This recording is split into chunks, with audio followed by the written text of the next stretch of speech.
அண்ணாமலை மும்பை வந்தா அவரோட காலை வெட்டுவோம் அப்படின்னு சொல்லியிருக்காங்க. அதுக்கு அண்ணாமலை அவர்கள் மும்பை வருவேன், முடிஞ்சா என் காலை வெட்டி பாருங்க அப்படின்னு சொல்லிட்டு ராஜ் தாக்கரே, உத்தவ் தாக்கரே, ஆதித்யா தாக்கரேக்கு கண்டனங்களை அவர் தெரிவிச்சிருக்காரு. சோ உண்மையிலே மகாராஷ்டிரால என்ன நடந்தது அப்படின்னு பார்ப்போம். அதோட சேர்த்து சங்கி குழுவோட பராசக்தி படக்குழு பொங்கல் கொண்டாடுது அப்படின்னு காங்கிரஸ் எம்பி பொங்கிட்டு இருக்காரு. சோ இந்த விவகாரத்தை பத்தி தான் இந்த காணொலியில பார்க்க போறோம். வணக்கம், நான் லுகேஸ்வரி.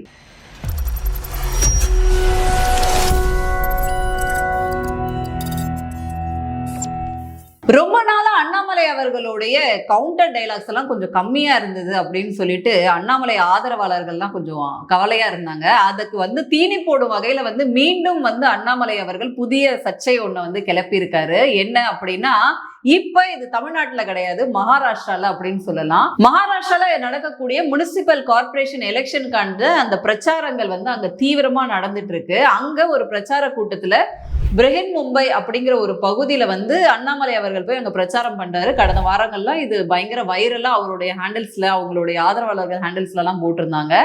அதுல அங்க ஒரு இடத்துல அவர் ஒரு வார்த்தையை யூஸ் பண்ணிடுறாரு. மும்பை அப்படின்ற வார்த்தைக்கு பதிலா பாம்பே அப்படிங்கிற வார்த்தையை யூஸ் பண்றாரு. இங்க இது பொருளாதாரமா பல கோடி ரூபாய், கிட்டத்தட்ட 70,000 கோடி வரைக்கும் அங்க பணப்புழக்கமானது இருக்கு. இது சர்வதேச மார்க்கெட்டு, இதை சரியா நிர்வாகம் பண்ண ஒரு திறமையான ஆட்சியாளர்கள் வேணும் அப்படின்ற மாதிரியான பிரச்சாரத்தை பண்றாரு. இங்க எப்படி திமுக எப்படி மொழியை வச்சு அரசியல் பண்ணுதோ, இல்ல ஒரு சில பாகுபாடுகள், வெறுப்பு அரசியலை வச்சு மட்டுமே அரசியல் பண்ணுவாங்க.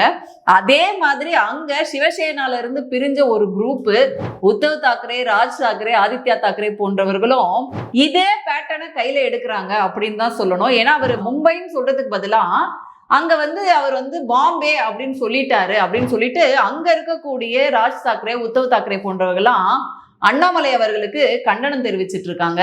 குறிப்பா அண்ணாமலை அவர்கள் மும்பைக்குள்ள காலடி வச்சா காலை வெட்டிடுவோம் அப்படின்னு அவங்களோட அதிகாரப்பூர்வ நாளிதழ்ல எழுதியிருக்காங்க. சோ இந்த கேள்வியை பத்திரிகையாளர்கள் நம்மளுடைய அண்ணாமலை அவர்கள் கிட்ட கேட்கிறாங்க. இந்த மாதிரி மும்பைல இருந்தே உங்களுக்கு கண்டனங்கள் வந்திருக்கே அப்படின்னுட்டு. அதுக்கு அவர் என்ன சொல்றாரு அப்படின்னா, கண்டிப்பா மும்பை போவேன், முடிஞ்சா காலை வெட்டிக்கோங்க. யாருங்க இந்த ராஜ் தாக்கரே, உத்தவ் தாக்கரே? அவங்க அப்பா பேரை வச்சு குலைக்கிறாங்க.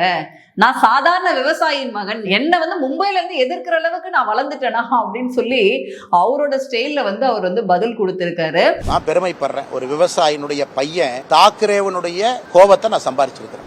இங்க என்ன நேரட்டிவ் அவங்க கையில எடுக்கிறாங்கன்னா, மராத்தியர்களுடைய உழைப்பெல்லாம் அண்ணாமலை கொச்சப்படுத்திட்டாரு அப்படின்னு சொல்லிட்டு, அதுக்கு அண்ணாமலை அவர்கள் என்ன சொல்றாங்க அப்படின்னா, இப்ப காமராஜர் ரொம்ப சிறந்தவர் அப்படின்னு சொன்னா அவர் தமிழர் இல்லைன்னு ஆயிடுமா? காமராஜர் ஐயா அவர்கள் இந்தியாவுடைய மாபெரும் தலைவர் நான் சொல்லும் பொழுது அவர் தமிழர் இல்லை என்று ஆகிவிடுமா? பாம்பேன்னு அப்படி சொல்லிட்டா அங்க இருக்கக்கூடிய மராத்தியர்கள் எல்லாம் சிறுமைப்படுத்துற மாதிரி ஆயிடுமா? ஒட்டுமொத்தமா அது ஒரு சர்வதேச மார்க்கெட்டு, அவர் சர்வதேசிய அரசியல் பண்ணக்கூடிய இடம் அப்படின்ற மாதிரி தான் அவர் மீன் பண்ணியிருக்காரு. அங்க எந்த மராத்தியர்களும் அவர் குறைச்சு மதிப்பிடல. ஆனா இவங்க அங்க முனிசிபல் எலெக்ஷன்ல ஜெயிக்கிறதுக்காக மராத்தியர்கள் வாக்குகள் எல்லாம் கவரணும்னு சொல்லிட்டு தமிழரான நம்மளுடைய அண்ணாமலை அவர்களை கொச்சையா பேசுறது, லுங்கி கட்டினவங்க எல்லாம் உள்ள விடக்கூடாது, ரசமலாய் அப்படின்னு சொல்லி பல கவுண்டர்களை இந்த தாக்கரே குடும்பம் செஞ்சிட்டு இருக்கு.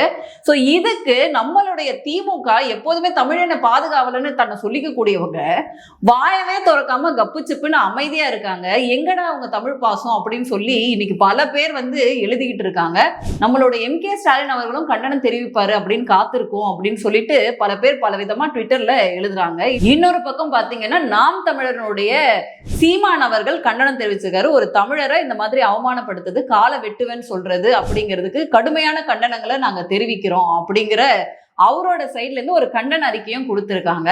சோ இங்க எப்படி திமுக மொழியை வச்சு வெறுப்பு அரசியல் பண்ணுதோ, எலெக்ஷன் நேரத்துல ஒரு நேரட்டிவை கிரியேட் பண்ணுதோ, அதே மாதிரி இண்டி கூட்டணியில இருக்கக்கூடிய மற்ற கூட்டணி தலைவர்களும் இப்படிதான் இருப்பாங்க போல இருக்கு. இங்க திமுக எப்படியும் அங்க தாக்கரேயோட குடும்பமும் அப்படிதான் அரசியல் பண்ணுது. இந்த முனிசிபல் எலெக்ஷன்ல ஜெயிக்கிறதுக்காண்டி இந்த மாதிரியான வேலையெல்லாம் பண்றாங்க அப்படிங்கறதான் விஷயம். அடுத்த செய்தி என்ன அப்படின்னா, பொங்கல் விழா டெல்லியில நடக்குது. நம்மளுடைய பிரதமர் மோடி அவர்கள் அழகான தமிழ்ல அனைவருக்கும் இனிய பொங்கல் நல்வாழ்த்துக்கள் அப்படின்னு சொல்லியிருக்காரு. இருக்காரு. இனிய பொங்கல் நலவாழ்த்துக்கள். இதுல ஹைலைட் என்ன அப்படின்னா, எல்முருகன் அவர்களுடைய இல்லத்துல இந்த பொங்கல் விழாவானது கொண்டாடப்படுது.